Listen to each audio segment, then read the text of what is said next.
Araw sa inyong lahat mga ka-teach. Magbigay tayo ngayon ng mga simpleng assessment reading, gabay at payo kung ano ba ang dapat gagawin dito sa area ni ka-teach. Ito yung video niya na pinasa niya sa akin. Pero bago natin ito simulan, sana huwag makalimot mag-subscribe sa YouTube channel ko para madagdagan ang inyong kaalaman pagdating sa pagti-treasure hunting. Ayan yung area nyo. Malaking bato at maraming mga guhit-guhit. Dito sa ilalim may sign pa yan ng butas. Ayan o. Yung mga butas na ganyan mga ka-teach, bantayan na niyan kung saan nakaharap, kung saan siya nakatingin. Sundan ninyo kung ano ang mayroon, dahil yung mga butas na yan madalas nagbibigay yan ng mga direction para sa counter sign. Tulad no, may butas dito.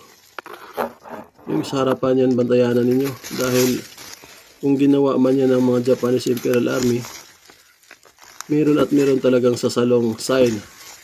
Tulad ng mga malalaking bato. At magtuturo naman sa kabilang direksyon. Pero yung mga direksyon na pailalim, yung turo ng butas, pwede yun. Ibig sabihin, may object siyang tinuturo sa ilalim ng lupa kasi naka-down siya. Nakatingin siya sa lupa. Pwedeng naka-slant. Pwede. Pero yung nakatingin sa gilid or nakaharap sa gilid yung butas at ay nako, tunnel ito sir. Dahil tinapyasan. May malaking tunnel dito sa ilalim o di kaya malaking kuweba, cave. Yung tapyas na yun, kuweba ang kalalabasan nun eh. Ito malaking tapyas oh. No, hindi captain deposit ito, hindi. Pag ganitong klaseng mga sign, malalaking mga tapyas, mga major deposit ito eh. O di kaya general deposit. Yan o, parang agila pa na nakatayo. Kuweba ang kalalabasan yan or multi-chamber, malaking chamber sa ilalim. Nako, mahihirapan si ka-TH nito. Lalo na wala siyang budget sa area niya. At ilan lang sila. Wala pang gagamitan. Nako, pag ako ganito, hindi ko bibirahin ito eh. Kung gusto ko man makahanap ng mga giveaway, magdala ako ng metal detector. Pag ganito ang plastada sa area ko, kung ako man ay nandito sa area ni ka-TH. Metal detector, i-detect yung mga bato. Kanina ko ba ito sinipat? Wala talaga ako nakitang enclosed rock deposit. O di kaya inside rock deposit. Ito may yung mga yan, sign ng tunnel eh, obstacle tunnel. Tapos may combination na yung mga biyak-biyak na yan. Bar down, binar down na tunnel. Or pinaguho. O ganyan no. Hindi pa baba ito ng mga 90 feet. 30 to 40 meters. Mga tunnel yan sa ilalim. Tuda ko nasa taas ito ng bundok. Or may mahabang pababa diyan sa unahan. Kasi yung mga ganitong plastada na pasungyab, ang mga daan ito ng tunnel, pasungyab talaga, ipadive. Ito lang ang nasa ibabaw niya. Just parang ulo pa ng kalabaw. Big boulder talaga ang entrada nito na sa unahan eh. Hindi wala dito sa batong ito, wala dito. Kasi yung mga butas niya, nakatingin sa side. Kaya medyo komplikado talaga ito birahin. Pagkulang sa financing. Pero kung alam lang ni ka-TH ang lumang kahoy dito, pwede sana. Tulad ng Nara o di kaya tugas. Pwede. Basta mayroon makachamba ng giveaway. Pero ang giveaway nito hindi bababa ng 22 feet under. Pag ganitong klaseng mga rock formation. Malalalim ang giveaway nito, hindi yung may enclosed rock nito. Pero duda ko wala dito sa nagkukumpul-kumpulan na bato na ito. Nasa sapa. O di kaya patay na sapa sa baba. Waterfall, wala din yung sign ng waterfall ito. Sign niya ng tunnel. O di kaya sign ng sapa. Tagusan. Yun o, may bilog pa o. Medyo komplikado talaga ang area na ito pag ganitong birahin. Mahirapan si ka-TH. Ganun pa man, maghanap pa rin tayo dito ng Yung mga tipong enclosed rock, wala talaga. Yan o, yung mga butas na yun. Yan o, yung butas na yun.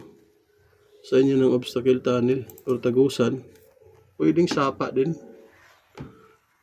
Dalawa kasi ang main purpose ito. Ganito mag-guhit ko ito.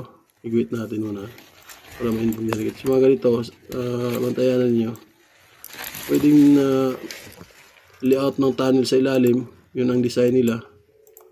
O di kaya sapa, yung mga biyak-biyak na yan. Yung ganito. Ito. Yung sapa, may tinutukoy siyang reference landmark, yung mga ganitong butas. Mga reference landmark ito na kailangan mong puntahan at magbibigay yan ng direksyon doon sa mga target area. Pag i-convert mo ito sa mga sign ng ibabaw, kung sa sapa man ibase ang sign na ito. Yan o yan, yung mga biyak na yan. Pero ulitin natin, tanggalin natin ulitin natin, sa pangalawang pagkakataon, dalawa ang basa niyan. Kung ibase man natin ito sa layout ng tunnel sa ilalim, ganyan yung layout niya. Yan, obstacle tunnel. Ay sigurado ako, mga target deposit na itong mga butas-butas na ito, parang palagay natin stone map. Nasabi siyang stone. Ito, ganito. Deposit, mga location ng deposit, yan. At ito. Pero, dito kay Katiit, sobrang dami ng bitak-bitak. Mayroon pa dito. Yan o. Duda ko sapa ito mga patay na sapa. Kaya, pag nasa area ko, binabantayan kung may sapa ba at saka halos magkahawig sa mga bitak-bitak na yan. Kung nasa area ko. Pero kung wala, nagbabase lang ako dito sa sign reading, sa mga sign na nakikita ko sa mga pinapasa nila o pinapasa ninyo. Ganun talaga ang kalalabasan. Mag-guide lang tayo dito base sa karanasan ko. Iba talaga ang nasa actual na makikita ko at saka iba rin yung sa video. Kung ano makita ko at saka ano natin yun ang mababasa ko. Medyo komplikado. Dapat may metal detector si Katiits. Porsunada pa naman ito. Pero kung wala talaga, magbasa talaga sa sign. Maghanap ng deposit sign.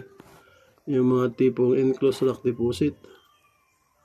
Pero ito sa kanya, wala tayong makitang spot deposit, mga sign ng tunnel o di kaya sapa, mga bitak-bitak dun sa unahan, wala din. Kaya medyo okay, ganito na lang sir. Maghanap ka na lang ng mga ibang alam mo naman yata yung mga enclosed rock deposit sign o di kaya yung mga spot deposit na litaw. Yun lang hanapin mo o di kaya kung may waterfall dyan, hanapin mo. At yung lumang punong kahoy na sinasabi ko, kahit maliit lang na waterfall. Okay, maraming salamat and God bless sa inyong lahat. Thank you mga Katiits.